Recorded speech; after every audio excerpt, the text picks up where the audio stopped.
Assalamualaikum warahmatullahi wabarakatuh.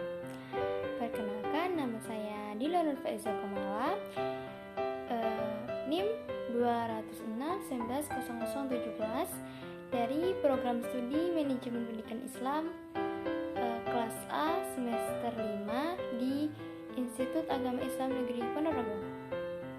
Di sini saya akan menjelaskan terkait ragam permasalahan budaya dalam kajian psikologi komunikasi.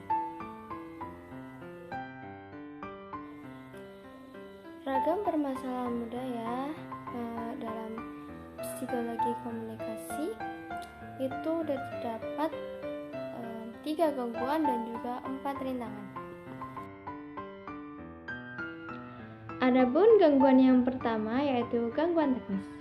Gangguan teknis terjadi apabila terdapat salah satu alat komunikasi yang mengalami gangguan.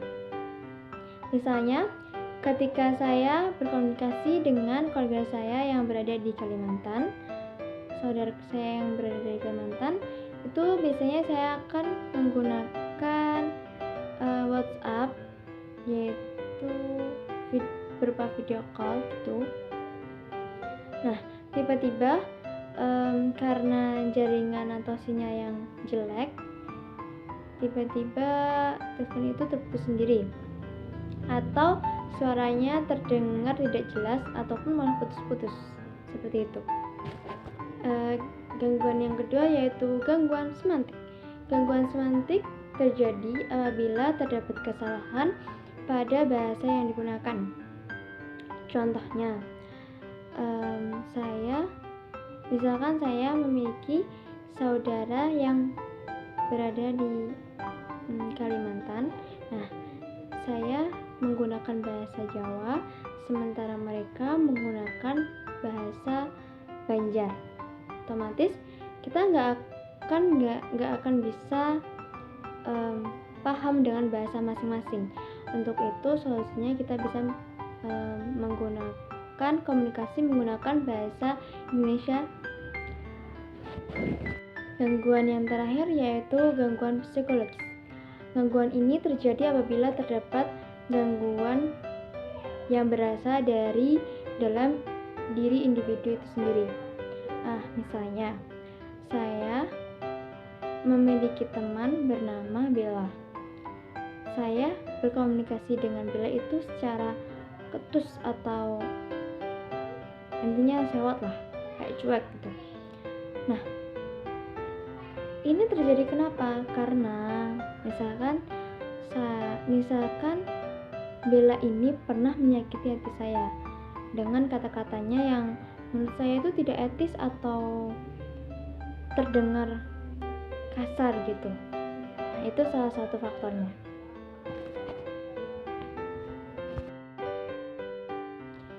Selanjutnya yaitu ada 4 rintangan dalam permasalahan komunikasi. Yang pertama yaitu rintangan organik atau fisik.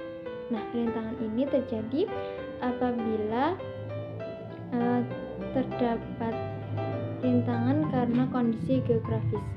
Misalnya, saya berada di gedung lantai 4.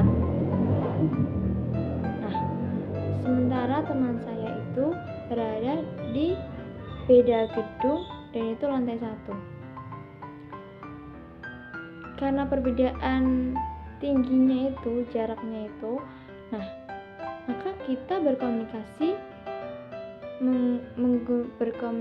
dengan nada yang lebih tinggi, jadi seperti berteriak begitu.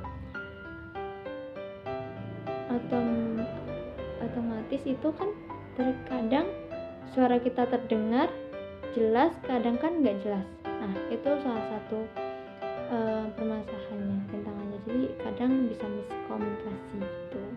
Misalnya nggak pakai telepon ya komunikasinya.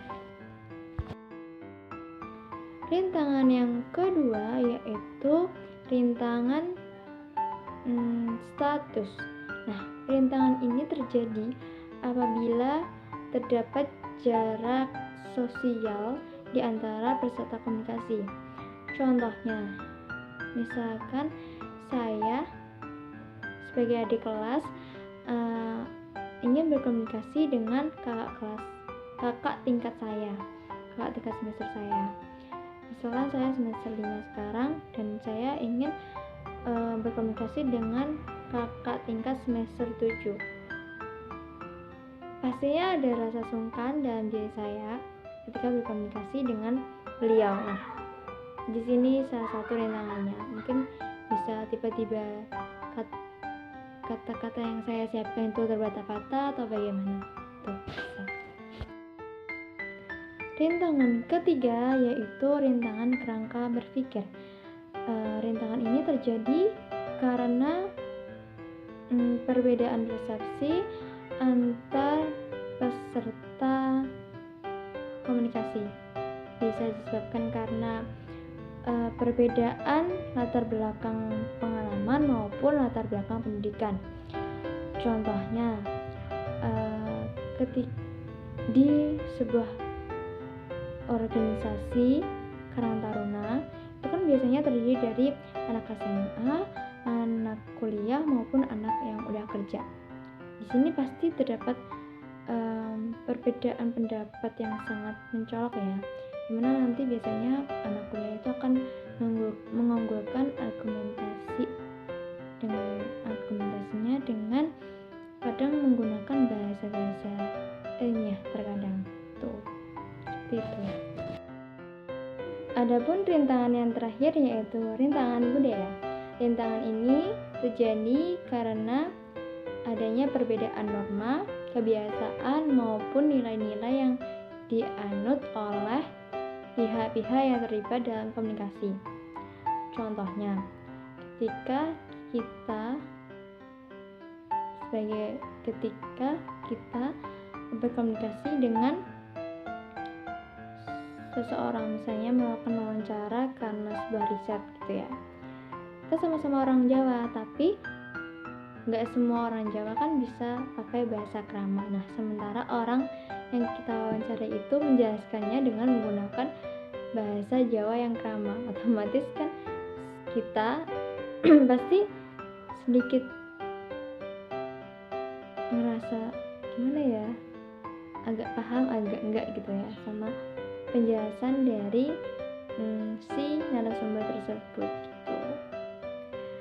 Nah, dari ragam permasalahan budaya dan kajian psikologi komunikasi ini dapat diambil kesimpulan bahwa masalah dalam praktik komunikasi lintas budaya ini dipengaruhi oleh berbagai perkembangan dan beragamnya media serta metode yang digunakan dalam komunikasi. Itu salah satunya. Oke, sekian penjelasan dari saya. Semoga bisa membantu. Akhiran, wassalamualaikum warahmatullahi wabarakatuh.